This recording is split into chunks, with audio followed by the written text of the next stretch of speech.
કઈક મંદિરમાં લઈ જઈએ એમાં જરા એ થાય પરિચય, એમાં પરિચય રહે ને બહાર નીકળ્યો કશું એવું. અમને સંસારી વાત એવું ઘણી વાત થઈ પણ પરિચય નહીં ને પછી ઉડી જાય બધી એવું એના કામમાં આવ્યું તદ્દન. જેમ જેમ આનો પરિચય વધતો જાય પેલો પરિચય ઘટતો જાય, પેલો પરિચય ઘટતો જાય. એ ઘટાડે એવું છે. 5 આજ્ઞાઓ છે ને બધું છૂટું છૂટું રાખે, બધું છૂટું રાખે. જાઓ જાઓ તો જુદા જુદા રાખે. જોવાના ઇન્ટરેસ્ટ આવે મારી જોડે વાતો કરો નહીં. વેદાંત ચોખ્ખું કહ્યું છે કે ક્રિએટિવ કોઈ છે નહીં, જગત અનાદિ છે. વેદાંતમાં એવું છે કે વેદાંતમાં એવું કહેલું છે કે જે મોક્ષ થયા પછી આત્મા બધા એક જ ભેગા એકરૂપ થઈ જાય. એ લોકો એવું મતલબ એવું કશું નથી. અને અવલંબન થી જુદા. હા, અવલંબન થી જુદા છે. નિરાલંબે એક. એ તો દાદા એટલે એ તો ગુને કરીને એક ને તત્વે અથવા ગુને કરીને એક. નિરાલંબે એક એટલે તત્વે અને ગુને કરીને બધા એક આત્મા. કદાચ એમનો કહેવાનો ભાવ એવો હશે ને આ લોકો જુદો કર્યો. લાખો લગડીઓ હોય ને તો તોલું કેવું. આ તો એમને જ્યાં તો એક ઉપર લાગુ છે. એક કોઈ બનાવનાર હોવો જોઈએ કે એ પોસિબલ નથી. આ વિજ્ઞાન છે અનેક આત્મા છે અને એ જ પરમાત્મા સંપૂર્ણ પરમાત્મા. એક એક આત્મા સંપૂર્ણ પરમાત્મા. પરમાત્મા આ લોકો માને છે એવી વસ્તુ નથી કે આ દુનિયાને છે તે ચલાવનારો કે એને એ કરનારો. એ એક તત્વ છે. એટલે પછી હું છું ભગવાન નો હું શું બોલ્યા કરે સર્વા હું છું ને હું શું બોલે છે. એના ટુકડા થાય જ નહીં. જે વસ્તુ ટુકડા થતા હોય તેના અંશ કેવા થાય. ટુકડા જ ના થાય. જેનો પ્રદેશ જ આખો એક પ્રદેશ જ છે. એક જ પ્રદેશ. આનંદ પ્રદેશ નો એક જ પ્રદેશ છે. જે કોઈ વસ્તુ માંથી બનેલું નથી, કોઈ વસ્તુ નાશ થાય નહીં. વિજ્ઞાન એને પહોંચી નહીં શકે. આ લોકો કદાચ એમની કલ્પના હશે. એ લોકોને બધી કલ્પના હશે. છેલ્લે ગામ ના પહોંચી શકે. પોતાને ભાવતી કલ્પનાઓ કરે, દોડી નાખે. શું કરે? કન્ફ્યુઝ છે આખું. કન્ફ્યુઝ બધું. બ્રહ્માનું શું કામ હતું, વિષ્ણુનું શું કામ હતું, બધા ડકો એવું બધું મેં કહ્યું હોત તો તમે બધા ભૂલી જાઓ. તમે મૂળ વસ્તુ ભૂલી જાવ તો માં એકલો યાદ રહ્યા કરે. બધું કઈ નાખ્યું અને આખું શાસ્ત્ર તમને મળે યાદ રહે. બધી ભોંસગઢ મળે યાદ રહે એવું કરીએ. આખું આપણું વિજ્ઞાન તમને દરેક ને મળે યાદ રહે એટલું કરીએ. કન્ફ્યુઝન ઉભું થાય જ નહીં પછી.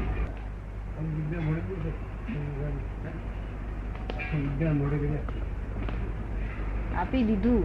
અને કઈક આ દિનેશ ને કઈ પ્રશ્ન ઉભો થયો કે તરત આપણું જ્ઞાન સોલ્યુશન આપી દે છે. ગુંચા છે ને શું કરે જ્ઞાન સોલ્યુશન આપી દેશે. હા, બધું સોલ્યુશન. અને આ લોક ગુંચાય કેટલા કેથી ઊંધું કે તમે અત્યારે નાની ઉંમરમાં છોકરાને મોકલી ના દેશે. જૈનો આ વિજ્ઞાન નહીં જાણતા. શું કહ્યું? જૈનો આ વિજ્ઞાન જાણતા નથી. આપણા જે વિજ્ઞાન એ જાણતા હતા પુસ્તકો આટલા બધા વાંચે જ નહીં ને, આટલા બધા ત્યાગ બાગ કરે જ નહીં. તો એમનું બધું હશે ક્રમિક માર્ગ ઉપર જ હશે ને બધું. એમનું જે બેઝ જે હશે ક્રમિક માર્ગ નું બધું. હા, સ્પેક્ટ્રમ વિજ્ઞાન છે. બીજું ડિરેક્ટ વિજ્ઞાન છે. એટલે જ આપણે થોડાક માં મુઠ્ઠીમાં આપી દઈએ છીએ ને. મુઠ્ઠીમાં આપી દઈએ દરેક ને પાસે મુઠ્ઠીમાં કરવું. આપણું વિજ્ઞાન મુઠ્ઠીમાં કરવું, ગુચાય નહીં. ગમે એવો બીવડાવતો હોય પણ વિજ્ઞાન તો આપણું આઝાદ થઈ જાય ને તરત. અને આ ગુંચી જાય અને ત્યાં કાલાવાલા કરે. હા, માણસ ગુંચાય ને બીજું કરે શું બધું કાલાવાલા શું કરે? આપડે ડિપ્રેશન ના આવવા દે. હા, ડિપ્રેશન ના હોય. વિજ્ઞાન છે વિજ્ઞાન. અને આપડે ત્યાં બધી નિશા કરી નાખીએ છીએ. તો આ બધું એક થઈ જતું હોય તો ત્યાં જવાની જરૂર શું છે? અહીં શું ખોટું છે? ત્યાં પોતાનું સુખ આપણને ન મળતું હોય ત્યાં સ્વયં પોતાના સુખમાં દરેક આત્મા રહે અનંતા પાછા પછી તે ના મળતું એમ તો એક દીવો થઈ જાય તો તેમાં આપણા બાપને શું મળ્યું? આપડે અસ્તિત્વ ઉડી ગયું. તેના કરતા અહીંયા હારી આ બધી આંદે લઈ ગઈ આપણે ગાળો દે પણ જલેબી બજાર ખાવાનું એવું નથી. ત્યાં પોતાનું અસ્તિત્વ છે, પોતાનું જ્ઞાન દર્શન ચારિત્ર છે, ત્યાં બની શકશે નહીં.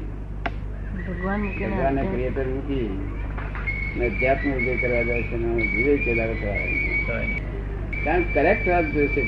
બધી રકમ કરેક્ટ જોશે. એટલી રકમમાં તો સ્ટેજ ફેરે છે ને સિદ્ધાંત જ હોય ને. સિદ્ધાંત હોય કોઈ પણ પ્રશ્ન પૂછે આજે સિદ્ધાંત ગુંચામાં સભો બેસે ને પૂછે ખુલાસો થાય છે ને. બેને પૂછી તો ખુલાસો થાય ને. તે પછી નિરંતર રહે એટલે ના સમજે કે આ પરમાનન્ટ વસ્તુ છે, મારી પાસે ત્રિકાળી વસ્તુ છે. જયારે જોયો ત્યારે એ લાઈટ દેખાતો ત્રિકાળી વસ્તુ. આ બધી વસ્તુ અમુક કાળવર્તી કહેવાય. કેવું? અમુક કાળવર્તી કહેવાય. અમુક કાળવર્તી ત્રિકાળી. અહીં પૂર્ણાહુતિ થઈ જતી છે કે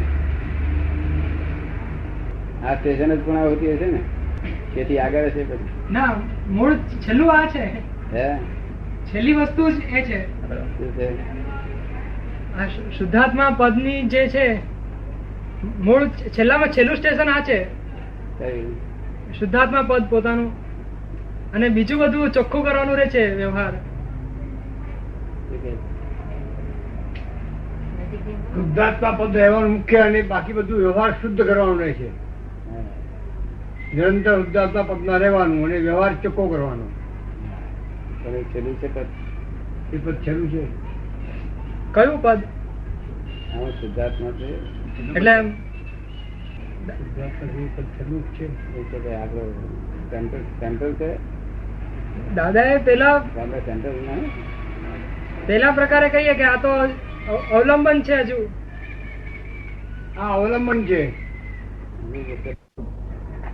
નિરાલંબ આત્મા છેલ્લા છેલ્લું નિરાલંબ આત્મા. શબ્દ નું અવલંબન કોઈ અવલંબન નિરાલંબ. ત્યાં સુધી આ ગાડી ચાલે. ત્યાં સુધી આ ગાડી ચાલે.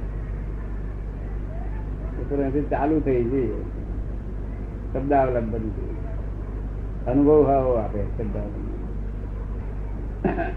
આપણા બધા મહાત્માનો અનુભવ છે. જો પણ હવે આ સંસારી છે એટલે પેલો એનો ઓળખ ના પડે કે આ ચા મોડી છે ત્યારે શું સાચું આમાં ખબર ના પડે. કારણ કે એક જ ખરો વિષય એ 3 દાડા માણસની ભ્રાંતિ છૂટવા ના દે. એટલે ભ્રાંતિ એટલે ડિસિઝન ના આવે કે આ ખેતી આ ખેતી અમને માથાકૂટ નહીં ને ભાનગઢ નહીં. ઉપાધિમાં સુખવટ થયા કરે. ઉપાધિમાં તને હવે સમજ પડી ગઈ કે અવલંબન વાળા આત્મા કહેવાય. શુદ્ધાત્મા અવલંબન. શુદ્ધાત્મા કેવું? આનંદ વર્ત્યા કરે નહીં આખો દાડો. જરાક આવે મોદી પેલું ખરાબ. એ ક્યારે બને કે સહેજ જો સમજમાં કઈ પણ અંદર એ થયું, કઈ પણ અંદર ઉભું થયું અને એમાં ભૂલ થાપ ખાય તો જ પેલું પરિણામ બદલાય, નહીં તો ના કશું થાય. કઈ પણ હવે પ્રસંગ બને ત્યાં સુધી સર્વિસ ના બને. આમ કેમ તેમ કે કઈ પણ અંદર ચાલુ થયું અને જો એમાં કઈ તન્માકાર થયા કે કઈ પણ આમ દોષ એવું કઈ થયું તો જ બદલાય. ત્યાં જાગૃતિ રહી એટલે કશું ના થાય. પછી તારે ક્યાં થાય?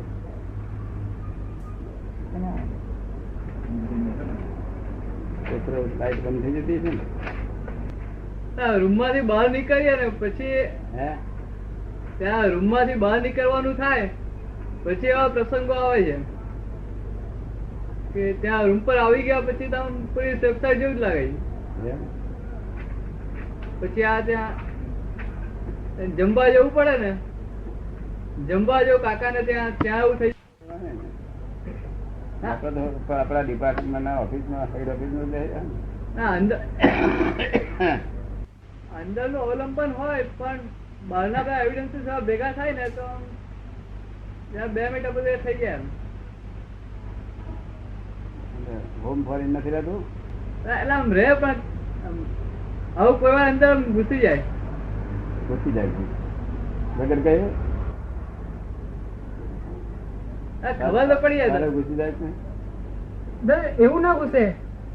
જે બહાર પણ જે સમપરિણામ હોય ને ત્યાં બહાર પણ જે આખું સમપરિણામ જ હોય એમાં પણ જો કઈ જ્ઞાન નો પ્રયોગ ચુકાયો, જ્ઞાન નો વપરાશ ચુકાયો તો જ કિંચિત થાય, નહીં તો કશું ના થાય.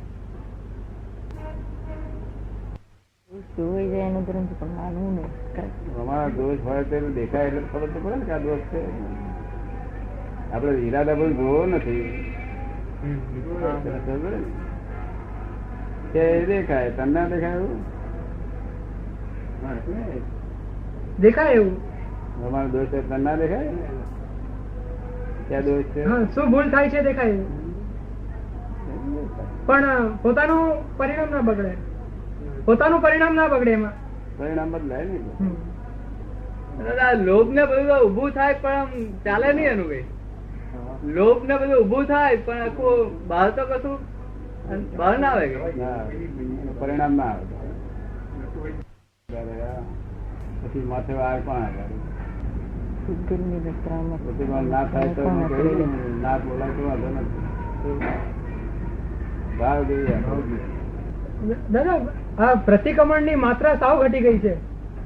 પ્રતિક્રમણ આમ કઈ પણ ઉભું થાય ને તરત આખું આમ એનું સમાધાન. એટલે પ્રતિક્રમણ છે એ જ દોષ નું પેલા પ્રતિક્રમણ કરવા પડતા હતા, હવે એ દોષ નું પ્રતિક્રમણ જેવું ના થાય પણ આમ પરિણામ કોના છે આ શું છે બધું છૂટું છૂટું પડી જાય અને તરત જ એ પરિણામ વિલય પણ પામી જાય. પ્રતિક્રમણ કરેલું સારું. પ્રતિક્રમણ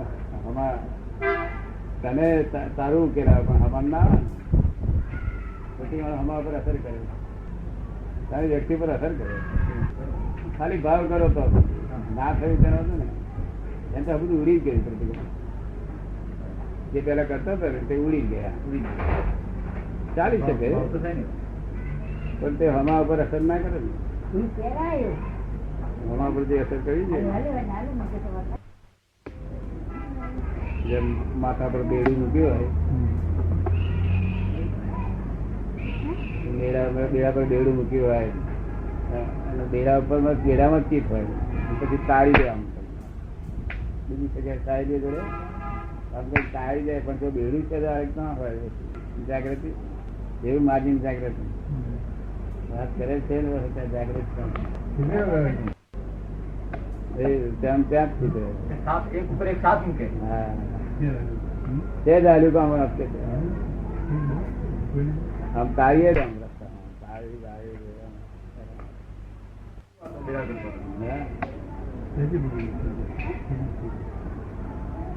કોઈ ભાઈ માથે બેડું ના પડાવે ગમે એમ રમત કરતી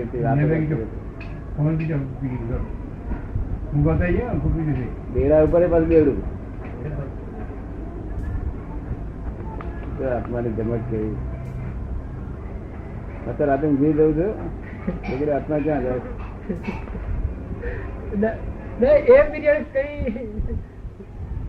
રાતે ઊંઘમાં ઉઠું તારું શું થાય એ પાછું એનું એ જ બધી દશા નહીં જાગ્રત દશામાં હોય બધું. એટલે 5 પીત વાળું પીત કરે ને 50 બધાને હવે અમારે પીત વાળું પણ થાય તો વધારે પીત અમારે તો ખાલી પીત જ અમારું બધો ખોરાક બતાવી દે બેઠા બતાવી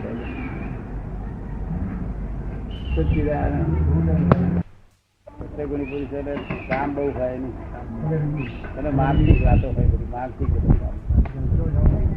શારીરિક કામ ના સચ્ચિદાનંદ જય સચ્ચિદાનંદ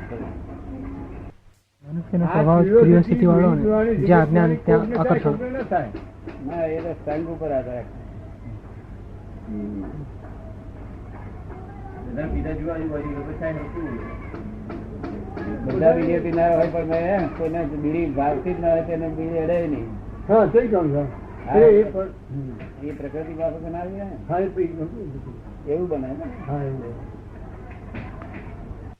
હા બીજ હોય નહીં કે જેવું બીજ હોય તો ઉગે. બીજ હોય એટલે પાણી પડ્યું એટલે ઉગ્યું. એટલે સંગ બન્યો તો ઉગ્યું. અને બીજ હોય તો એને સંગ મળી જાય. મળી જાય. ન મળે તો ગોપી આવે